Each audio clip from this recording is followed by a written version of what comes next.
In third grade, I remember having to leave the classroom because I couldn't stop crying.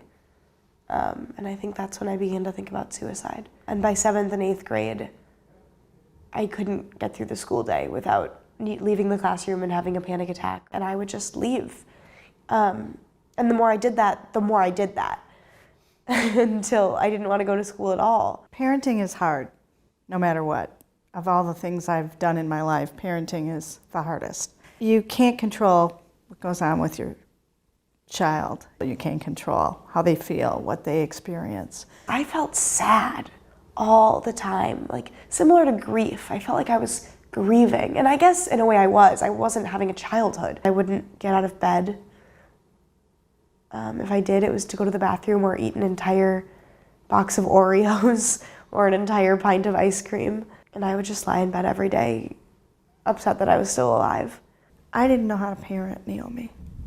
I didn't know if I should be smothering her with love and setting no limits just to let her know that we cared about her, or if we should be telling her to buck up and use tough love.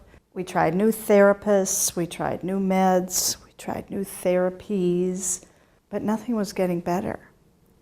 I mean, there'd be a sense of hope, but then it would fade. Finally, somebody said, have you considered residential treatment? And when we walked on the campus, I thought, oh, there's hope. And for the first time, I felt like she can get some treatment. She can get some help. She can become the girl she's supposed to be. We watched her progress. It gave me a sense of accomplishment. It gave me a sense of value. I could see my girl, and I could see her confidence. And by the time she left, I felt like she's ready to come home. I graduated on time from high school, which was huge. It was the best feeling. And now I'm at college on the East Coast, a small liberal arts school. I'm doing really well. And I struggle. I struggle a lot. I just hold my breath and know that she's got the skills. And she learned those skills here, and she'll get through it. It's a lifelong experience. It's a lifelong journey to feel good. And some days you'll feel worse than others, but it's the same with anybody.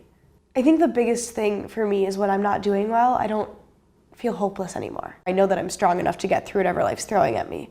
Hope, I think, is the biggest sign that you've made it through the worst of it.